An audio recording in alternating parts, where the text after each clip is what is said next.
Esse pesquisador que eu vi em entrevista na Conversa com o Bial, ele até fala o seguinte, quando eu esqueci o nome dele, acho que é Lauro, vou pesquisar depois. Ele fala o seguinte, quando as religiões de matriz africana chegam no Brasil, elas têm um toque brasileiro na seguinte questão. Em Uganda, nos países da África, o candomblé ele era cultuado com o povo daquela região, né? E no Brasil, não, vem pessoas de vários lugares, de vários bairros. Então, na África, quando você cultuava o candomblé, era aquele povo... É que o candomblé é uma religião brasileira, né? Lá sim, não tinha. Mas sofreu, foi trazido pelas pessoas da África. Né? A referência é africana, né? Mas a religião que se estabelece aqui no Brasil, que a gente vai chamar de candomblé, é uma religião brasileira. Eu acho que a Umbanda é mais brasileira do que o candomblé. No candomblé você fala em Urubá, na Umbanda não.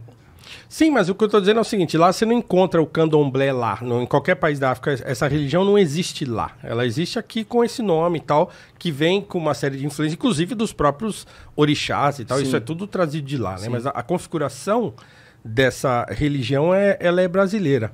Mas eu entendo isso tudo, acho que foi era uma minha escolha... referência próximo do que eu li, do que eu assisti, e eu falei, cara, eu vou por esse caminho, sabe?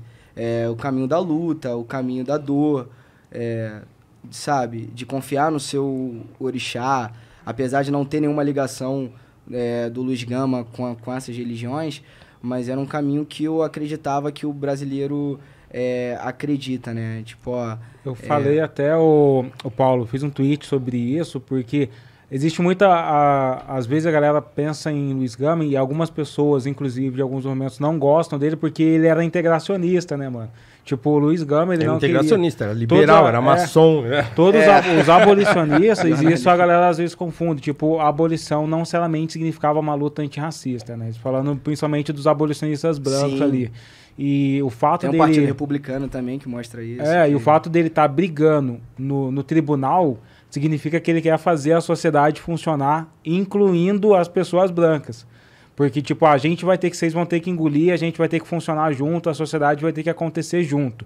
Que é diferente das guerras quilombolas que existiam algumas, que é tipo, a gente quer acabar com a sociedade branca, como aconteceu no Haiti, e quer colocar uma sociedade totalmente negra. Então, o... Luiz Gama é muito complexo porque ele é fruto ele não é só fruto, mas ele tenta iniciar um pensamento que é fazer uma sociedade funcionar para todo mundo e forçar as pessoas brancas que não querem aceitar as pessoas negras, que elas têm que conviver e têm que fazer acontecer para todo mundo nesse país, né, mano? A referência do filme é interessante sobre isso, né? Quando aqueles militantes mais revolucionários, né, vão procurar o Luiz Gama para fazer segurança para ele, né? E aí ele fala, eu fico com as leis, né? Porque é uma escolha que ele faz, né? Essas pessoas que... Cara, essa cena é muito interessante. Fala, a lei não garante justiça, senhor Gama. A gente tá aqui pelo mesmo motivo que o senhor. Mas isso mostra, assim, há várias formas de você lutar. Exatamente. Tem a pessoa que tá ali, né? Tipo, vamos pra cima, vamos queimar, vamos fazer isso. E tem o Luiz Gama que vai por esse caminho dos livros, da lei, sabe? A lei... E aí, essa é a coisa linda, né? Que mostra os dois lados, né? E o Luiz tentou lutar pela... o fim da escravidão no Brasil, ela culminou, foi resultado de várias leis, né? O Brasil sofreu o Brasil sofreu uma pressão muito grande dos países europeus, principalmente da Inglaterra. E de várias pessoas também, porque várias além pessoas, era uma coisa Luiz, assim... sem José do Patrocínio, não dá pra falar do repouso, da abolição sem ele. José do Patrocínio, tem várias pessoas ali que estavam junto para acabar com a abolição. Mas tiveram várias leis... que, assim, não vou falar que não se respeitava. Se respeitava, mas, sabe... A lei prática, a lei contra o tráfico, ela demorou muito tempo para ser... A lei para inglês ver? Exatamente. E nessa época aí, foi quando a pressão inglesa... As pessoas costumam confundir a lei antitráfico com a abolição. Então, quer dizer, no processo de abolição, aquele último final, que teve Rebouças, Patrocínio, Nabuco e Ferreira de Menezes e tal, naquele processo último da abolição, não teve nenhuma influência externa. Por quê? porque eles já tinha passado muito tempo, já tinha 30 anos, tinha passado desde que a lei, a Inglaterra se fez cumprir com aquele Bill Aberdeen, os caras falaram, vamos tombar, se a gente vê navio negreiro no mar, nós vamos derrubar, né? Vamos afundar. Então isso foi em 1850, né? Então, 30 anos depois já tinha... ainda estava... o movimento estava começando, né? Assim. Então aí, no processo de abolição, o que o Nabucco fez? Ele entrou em contato com os caras, porque a Associação Abolicionista lá da Inglaterra ainda existia. Aí ele entra em contato com os caras e pede publicidade. Então eles trocam artigos. Os caras mandam artigo para cá, ele manda artigo para lá, o Rebouças manda artigo para ele. Então eles fazem uma espécie de laço, né?